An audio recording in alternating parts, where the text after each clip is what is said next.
आप सभी का स्वागत है हमारे YouTube चैनल द स्टडी गोल में। और आज हम देखेंगे शिक्षण कौशल।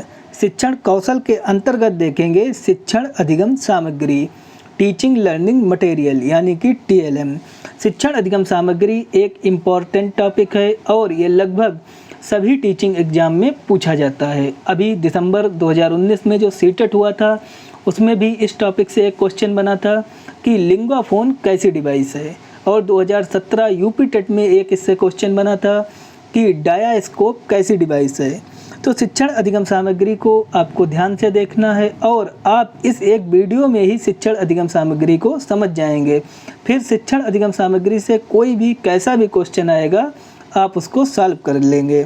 तो आज देखेंगे हम कि TLM क्या होता है, कितने प्रकार के होते हैं और प्रत्येक प्रकार में कौन कौन सी डिवाइस आती हैं।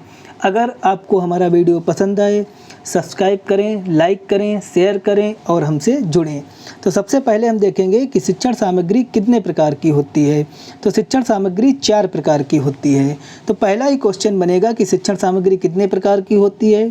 शिक्षण सामग्री 4 प्रकार की होती है। अब हम उन 4 प्रकारों को देख लेंगे और प्रत्येक प्रकार में एक हम ट्रिक भी बता देंगे कि आपको कैसे याद रखना है जो टिपिकल होंगे। तो सबसे पहले हम देखेंगे दृश्य सामग्री। तो दृश्य सामग्री के अंतर्गत वे चीज़ें आती हैं जिन्हें हम देख सकते हैं, यानी कि जिन्हें हम देखते हैं वे दृश्य सामग्री के अंतर्गत आती हैं। यानी कि जिनमें आवाज़ नहीं होती, वॉइस नहीं होती है, जिनमें ऑडियो नहीं होती है, जिनको सिर्फ हम देख सकते हैं, वे सभी चीज़ें दृश्य सामग्री के अंतर्गत आती हैं जो शिक्षण कार्य में प्रयुक्त होती हैं। नंबर 1 पुस्तक, नंबर 2 श्यामपट्ट, number 3 chart, number 4 model, number 5 flow chart, number 7 process chart. तो आपको इसमें से फ्लो चार्ट और प्रोसेस चार्ट को ध्यान रखना है क्योंकि फ्लो चार्ट और प्रोसेस चार्ट से ही क्वेश्चन बनते हैं।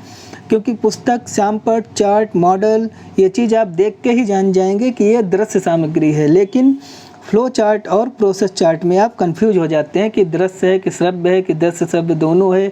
तो आपको इसमें कंफ्यूज नहीं होना, आपको इसको चार्ट से जोड़कर याद करना है।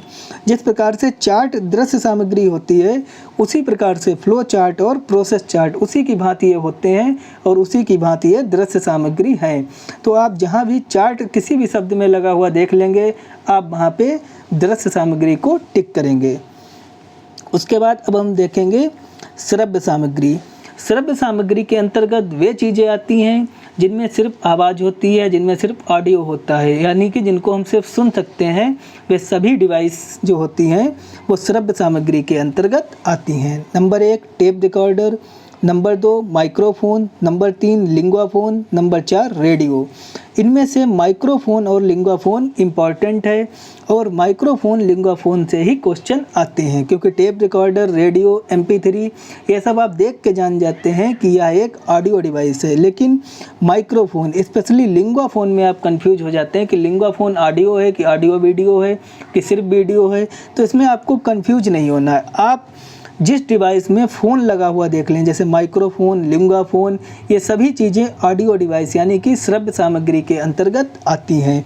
तो tape recorder, microphone, lingua phone, radio, MP3 player ये सभी चीज़ें श्रव्य सामग्री के अंतर्गत आएंगी। तो आज से आप जिस भी शब्द में फ़ोन लगा हुआ देख लेंगे आप उसको ऑडियो डिवाइस में टिक करेंगे।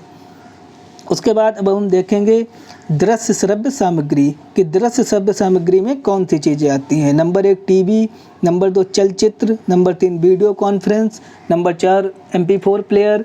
ये सभी चीज़ें दृश्य श्रव्य सामग्री के अंतर्गत आती हैं। दृश्य श्रव्य सामग्री का तात्पर्य है कि जिनमें ऑडियो वीडियो दोनों चीज़ होता है, जिनमें हमें सुनाई भी दे और दिखाई भी दे। अगर पूछा जाए कंप्यूटर कैसी डिवाइस है तो कंप्यूटर भी दृश्य श्रव्य है क्योंकि उसमें दिखाई भी देता है और सुनाई भी देता है, यानी कि ऑडियो वीडियो विजुअल दोनों चीज़ें हैं।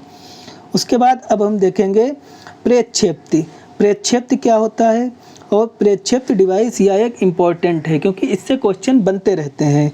इसके अंतर्गत ओवरहेड प्रोजेक्टर, डायास्कोप, एपी डायास्कोप ये आपको याद रखने हैं। इनमें से डायास्कोप और एपी डायास्कोप महत्वपूर्ण है क्योंकि आप इसमें कंफ्यूज हो जाते हैं कि डायास्कोप क्या है, एपी डायास्कोप क्या है, या इनको हम किस में रखें, ऑडियो में रखें, वीडियो में रखें कि ऑडियो वीडियो दोनों में रखें।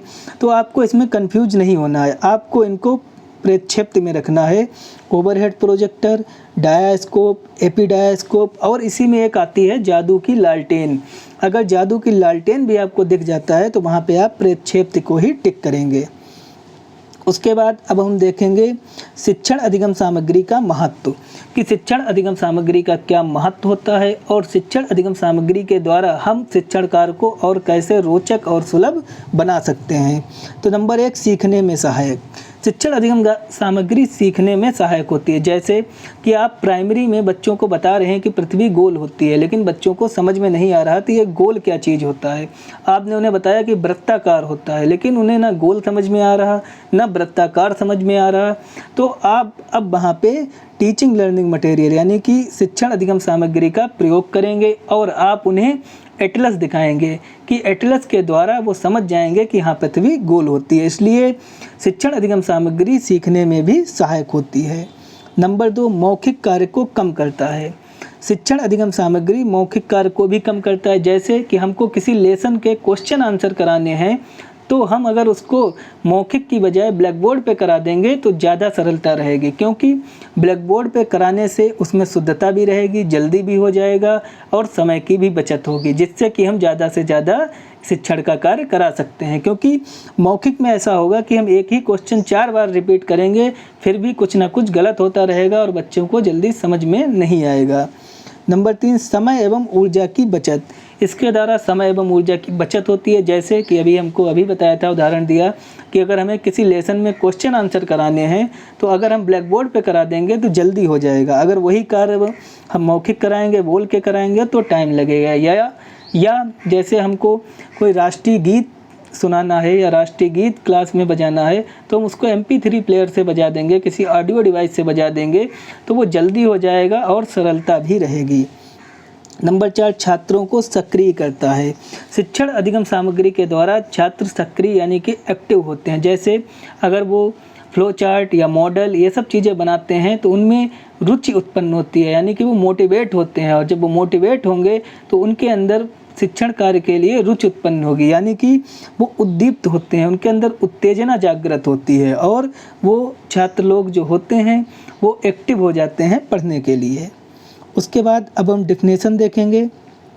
पहली डेफिनेशन EC डेंट ने दी है। EC डेंट ने बताया कि शिक्षण अधिगम सामग्री में वे सब सामग्री शामिल हैं जो कक्षा शिक्षण या किसी अन्य शैक्षिक परिस्थितियों में सहायक होती हैं। EC डेंट ने बताया कि शिक्षण अधिगम सामग्री में वे सभी चीज़ें आती हैं जो कक्षा शिक्षण में या शिक्षण में प्रयुक्त होती हैं, यानी कि शिक्षा में जो जो चीज़ें प्रयुक्त होती हैं, जो जो साधन या जो जो युक्त प्रयुक्त होती हैं, वे सभी शिक्षण सामग्री के अंतर्गत आती हैं। ये EC डेंट महोदय ने बताया। उसके बाद दूसरी डेफिनेशन देख लेंगे हम, कार्टर गुड की है। कार्टर गुड ने बताया कि कोई भी ऐसी सामग्री जिससे शिक्षण प्रक्रिया को उद्दीप्त किया जा सके, श्रवणेंद्रियों की संवेदनाओं को आगे बढ़ाया जा सके, शिक्षण अधिगम सामग्री कहते हैं। तो कार्टर गुड ने बताया कि कोई भी ऐसी शिक्षण सामग्री जो हमें उद्दीप्त करे, यानी कि हमारे अंदर उत्तेजना का भाव जागृत करे, हमको मोटिवेट करे, या जिसके द्वारा हमारे अंदर रुचि उत्पन्न हो, वे सभी चीज़ें जो हैं वो शिक्षण अधिगम सामग्री के अंतर्गत आती हैं। यानी कि जो हमें प्रेरित करे, हमें शिक्षण कार्य के लिए जो चीज़ हमें प्रेरित करे, उद्दीप्त करे, वे सभी चीज़ें शिक्षण अधिगम सामग्री के अंतर्गत आती हैं। ये कार्टर गुड की डेफिनेशन है। तो शिक्षण अधिगम सामग्री टॉपिक यहाँ पे समाप्त होता है। अगर आपको हमारा वीडियो पसंद आया है तो सब्सक्राइब करें, लाइक करें और हमसे जुड़ें और वीडियो को शेयर करें। धन्यवाद।